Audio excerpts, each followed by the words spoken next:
British advanced pain clinic, నొప్పి మాయం, surgery దూరం. For appointments 9155515563.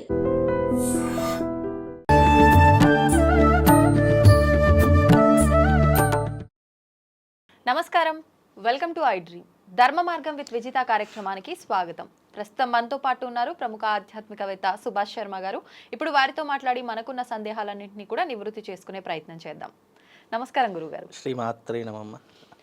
గురుగారు, ఈ మధ్య కాలంలో కామాఖ్య అమ్మవారి గురించి ఎక్కువగా మాట్లాడుకుంటున్నాం ప్రతి ఒక్కరం కూడా. ఎవరికి తోచిన విధంగా వాళ్ళు చెప్తున్నారు. అంటే అక్కడ కొన్ని రకాల సాంప్రదాయాలు ఉంటాయని చెప్పి, ప్రత్యేకించి కొన్ని రకాల పూజలు జరుగుతుంటాయని చెప్పి, అక్కడ జరిగే పూజల్ని తీసుకొచ్చి మళ్ళీ వేరే ప్రాంతాల్లో చేస్తున్నారు అని చెప్పి రకరకాలుగా మాట్లాడుకుంటున్నాం. ఏదైతేనేంటి ప్రస్తుతం ఏంటి అంటే అక్కడ మద్యం, మాంసం పూజల దగ్గర నివేదన చేస్తారు అని చెప్పి కొంతమంది, అమ్మవారికే నివేదన చేస్తారు అని చెప్పి కొంతమంది, ఇప్పుడు మాత్రం ఇంతకు ముందు కాలంలో ఉండేది ఇప్పుడు అలాంటి సాంప్రదాయం ఆచారం లేదు అని కొంతమంది. అసలు వాస్తవం ఏంటి, అక్కడ ఏం జరుగుతోంది అసలు? తప్పకుండా తెలియజేస్తాను. ముందుగా ప్రేక్షకులందరికీ శ్రీమాత్రే నమః, శ్రీ గురుభ్యో నమః. నమో దేవ్యై మహాదేవ్యై శివాయై సతతం నమః. నమ ప్రకృత్యై భద్రాయై నిహతాం ప్రణతాస్మిత. మనకు శ్రీ విద్యా సాంప్రదాయము, కొన్ని సాంప్రదాయాలు మనకు ఉంటూ ఉంటాయి. మనకు ఆగమం అనేటటువంటివి చాలా రకాలుగా మనకు ఒక నిర్దిష్టమైనటువంటి సాంప్రదాయాన్ని ఏర్పరిచింది. అయితే మనకు చేసేటటువంటి సాంప్రదాయాల్లో వామాచారం అని చెప్పేసి, దక్షిణాచారం అని చెప్పేసి, సమయాచారం అని చెప్పేసి, ఇలా ఎన్నో రకాలైనటువంటి ఆచార వ్యవహారాదులను మనకు అందించింది సనాతన ధర్మం.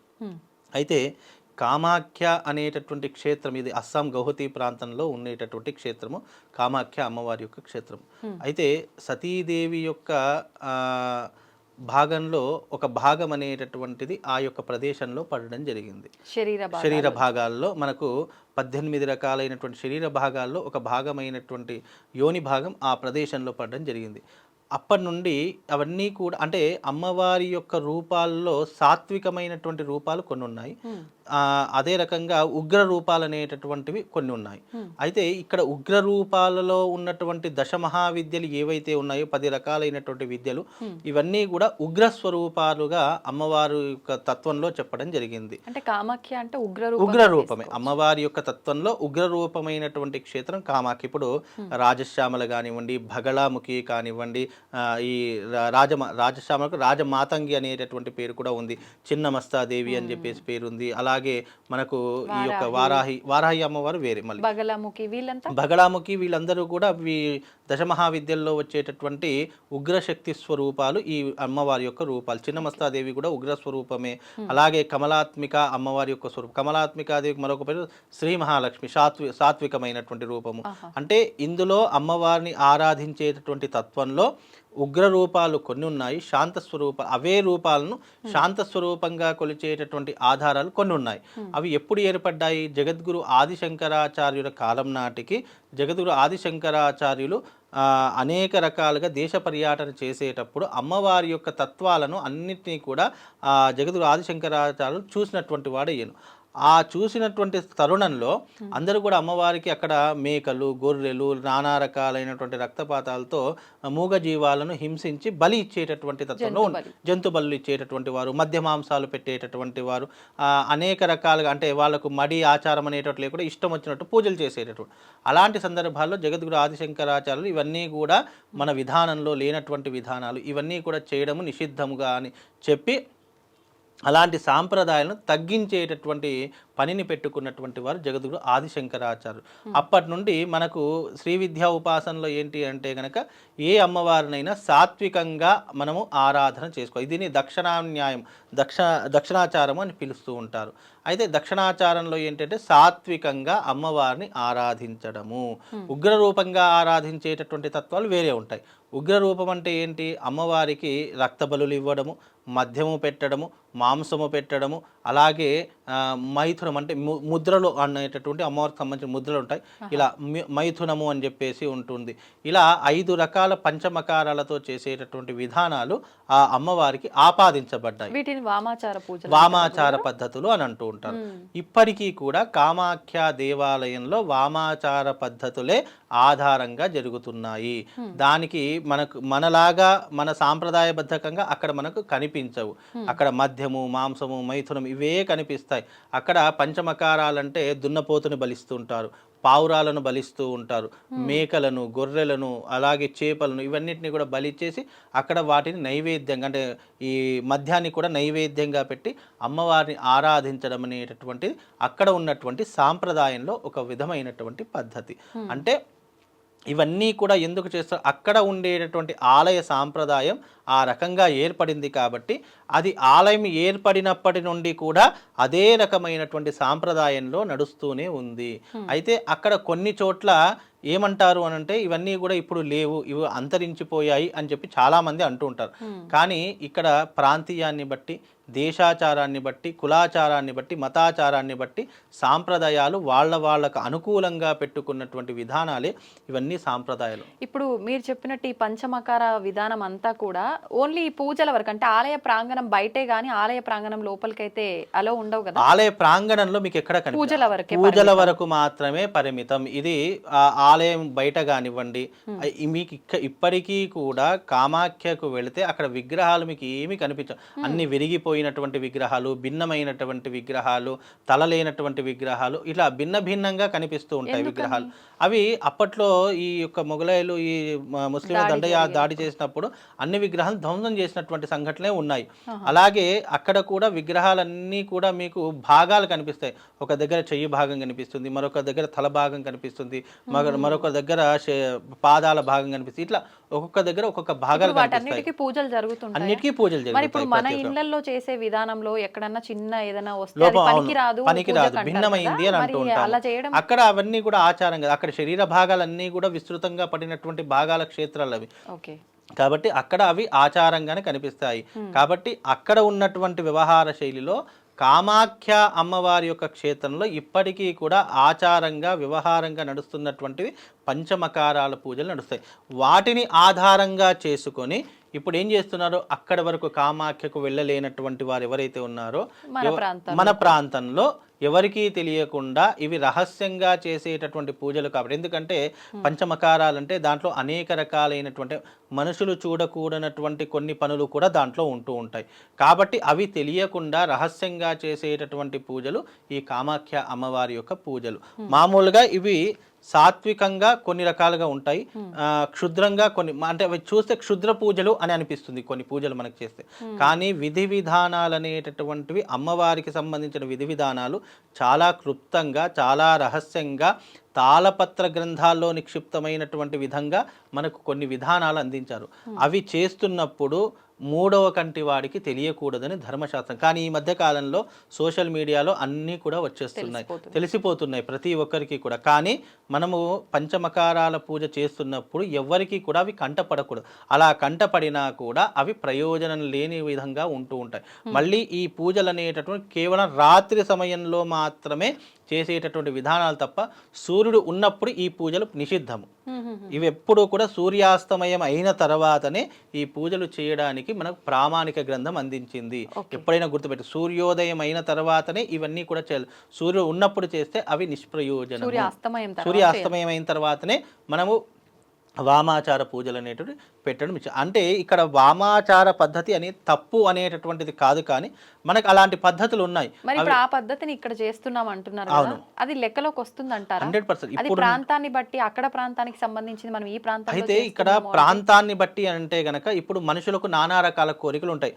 ఉద్యోగంలో మంచి భవిష్యత్తు కావాలని, రాజకీయంలో మంచిగా స్థిరపడాలని చెప్పేసి, సినిమా ఇండస్ట్రీలో మంచిగా నిలదొక్కుకోవాలి, మంచి స్టార్ సెలబ్రిటీ కావాలి, కొంతమందికి ఐశ్వర్యం కావాలి, నేను జీవితంలో నేను అనుకున్నది సాధించాలి అనుకున్నప్పుడు మానవులకు అనేక రకాల కోరికలు.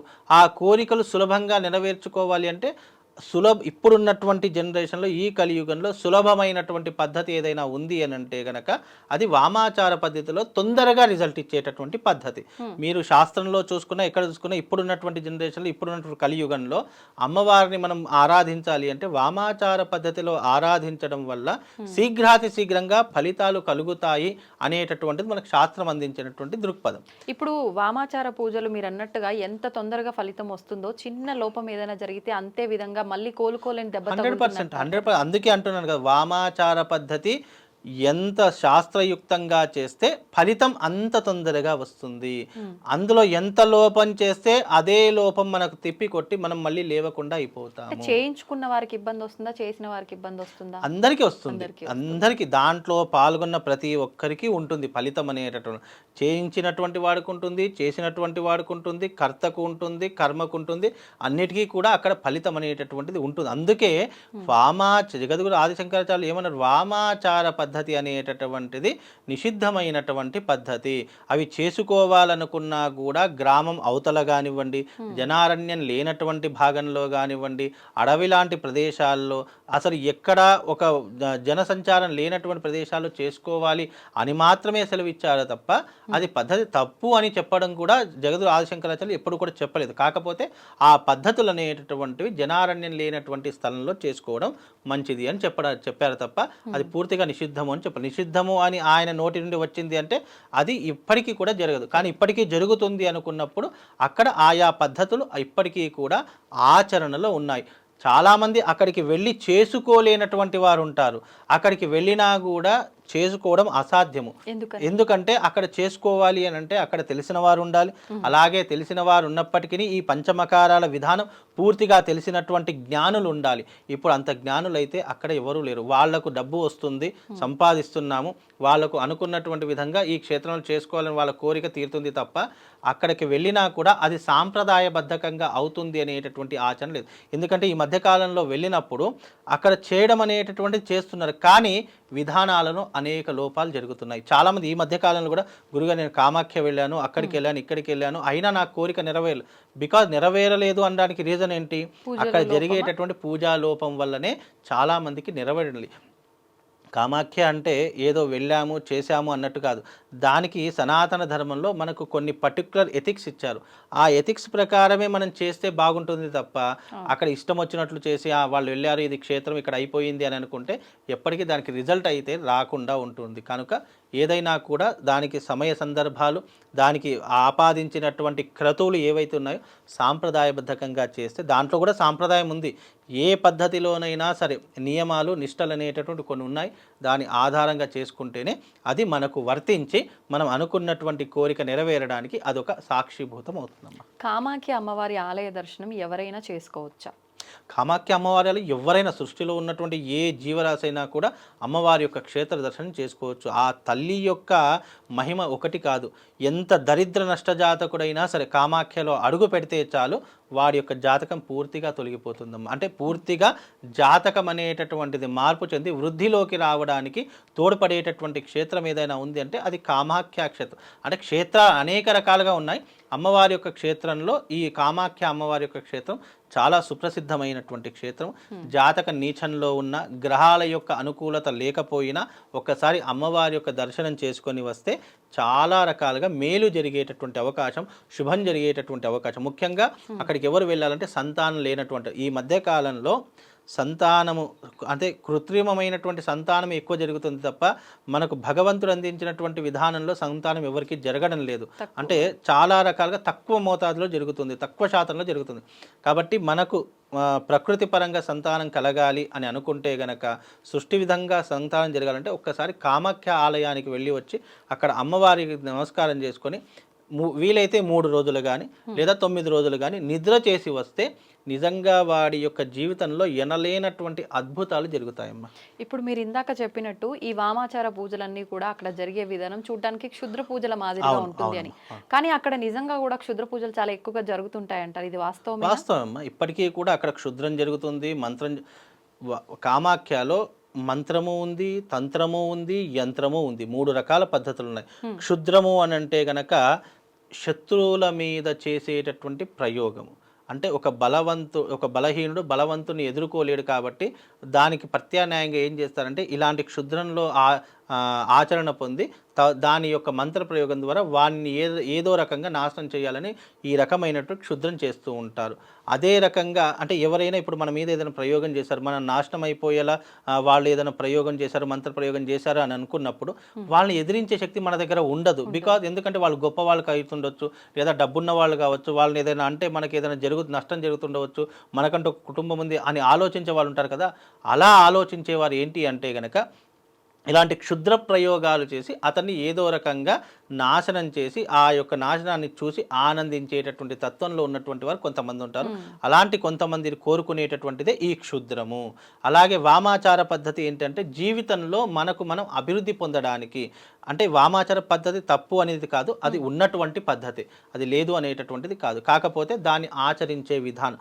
ఇప్పుడు నేను ఒక రాజకీయంలో ఉన్నాను, ఒక ఎమ్మెల్యే పదవిలో ఉన్నాను, నాకు మంత్రి పదవి కావాలి, లేదా నాకు ఒక సీఎం హోదా కావాలి, లేదా నాకు రాష్ట్రపతి హోదా కావాలి, లేదా నాకు ఒక ప్రధానమంత్రి యోగం కావాలి అంటే తాను ఉన్నటువంటి స్థితిలో ఉన్నప్పుడు దానికంటే బెటర్ పొజిషన్ కావాలి, ఉన్నత స్థాయి కావాలి అని అనుకున్నప్పుడు ఇలాంటి పద్ధతులను ఆచరిస్తూ ఉంటారు. దానికి దశమహావిద్యల్లో ఒక్కొక్క అమ్మవారు ఒక్కొక్క స్థితిని ఇచ్చేటటువంటి విధంగా ఉండేటటువంటి తల్లే దశమహావిద్యల్లో ఉన్నటువంటి అమ్మవార్లు.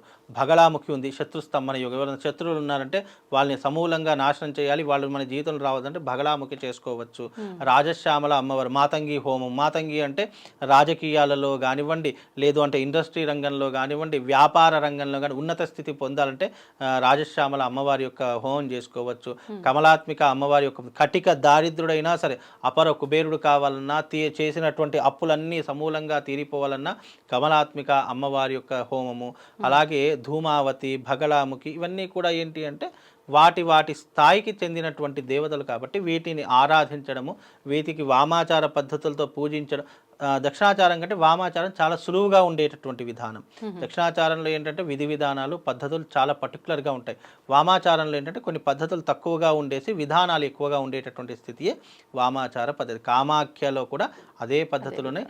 అక్కడ చేసుకోలేనటువంటి వారు, అక్కడ చేసుకున్నా కూడా ప్రయోజనం లేనటువంటి వారు, ఫలితం పొందలేనటువంటి వారు ప్రత్యేకంగా మాలాంటి వాళ్ళని సంప్రదించి ఏం చేస్తారంటే ఇలాంటి క్రతువులు ఆచరణ చేసుకొని వాళ్ళు ఫలితాన్ని పొందేటటువంటి అవకాశం ఏర్పడుతుందమ్మా. ధన్యవాదాలు గురుగారు. శ్రీమాత.